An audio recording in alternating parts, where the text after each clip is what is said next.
விக்ரமாதித்தன் கதைகள் 49. 3 நண்பர்கள். முன்கதை சுருக்கம். அந்த நள்ளிரவு நேரத்தில் அடர்ந்த காட்டின் நடுவே இருந்த சுடுகாட்டில் காற்று ஊளையிட்டது.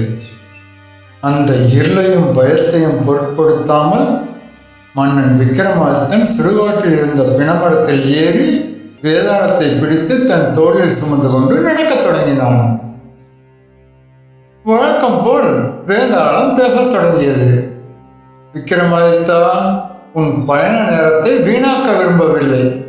அதனால் ஒரு கதையை சொல்கிறேன், கவனமாக கேள் என்று கதையை சொல்லத் தொடங்கியது. பல நூற்றாண்டுகளுக்கு முன்பு ரத்தினபுரி என்ற நாட்டில் தர்மசேனன் என்ற மன்னன் ஆட்சி செய்தான். அந்த நாடு செல்வத்திலும் பலத்திலும் சிறந்து விளங்கியது. அந்த நாட்டில் 3 நண்பர்கள் வாழ்ந்தனர். முதலாம் அவன் அருணன், மிகுந்த அறிவாளி.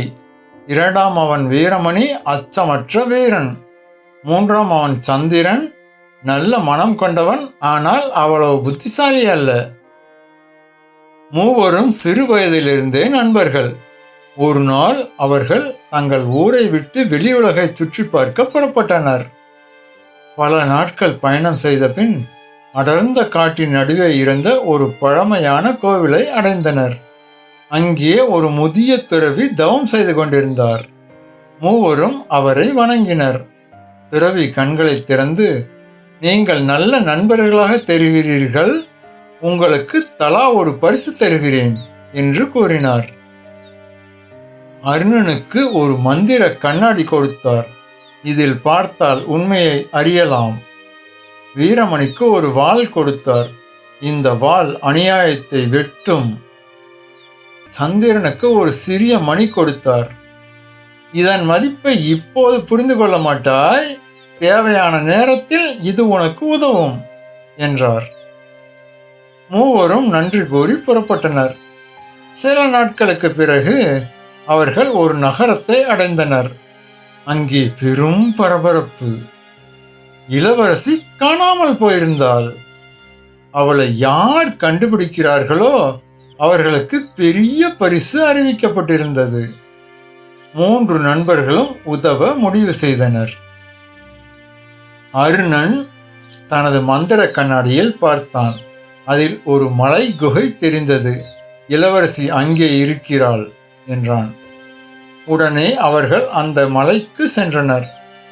உண்மையிலேயே அங்கே ஒரு கொடிய கொள்ளைக்கார கூட்டம் இளவரசியை சிறை வைத்திருந்தது.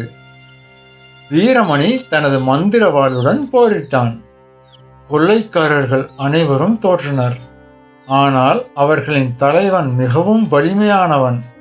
அவன் இளவரசியை தூக்கி கொண்டு ஓடினான். அப்போது சந்திரன் தன்னிடமிருந்த மணியை அடித்தான். மணியின் ஓசை கேட்டவுடன் அருகில் இருந்த கிராம மக்கள் ஓடி வந்தனர். 100கணக்கான மக்கள் கொள்ளைக்காரனை சூழ்ந்தனர். இறுதியில் இளவரசி மீட்கப்பட்டாள். மன்னன் தர்மசேனன் மகிழ்ச்சி அடைந்தார். இளவரசியை காப்பாற்றியவருக்கு அவளை மணமுடித்து வைப்பேன் என்று அறிவித்தார். ஆனால் பிரச்சனை எழுந்தது.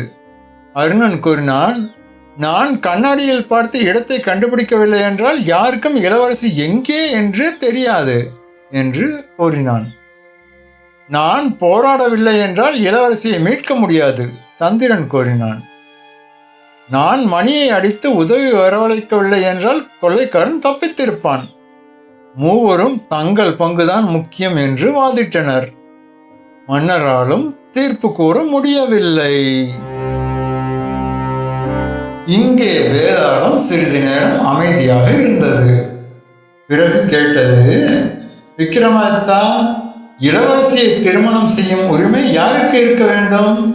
இடத்தை கண்டுபிடித்த அருணனுக்கா, போராடிய வீரமணிக்கா, அல்லது உதவி வரவழைத்த சந்திரனுக்கா? பதில் தெரிந்தும் நீ பேசாமல் இருந்தால் உன் தலை 1000 துண்டுகளாக வெடித்துவிடும்.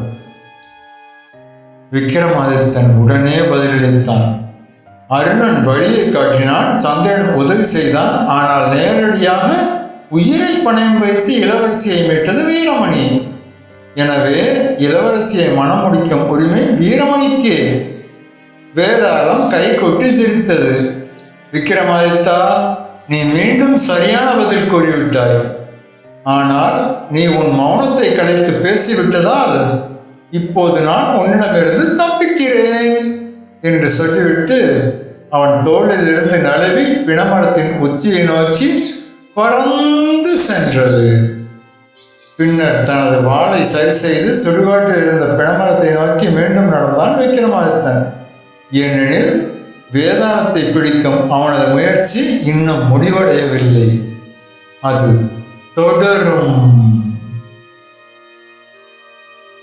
கதை பிடிச்சிருந்தா இந்த சேனலுக்கு சப்ஸ்கிரைப் பண்ணுங்க, லைக் பண்ணுங்க, கமெண்ட் பண்ணுங்க.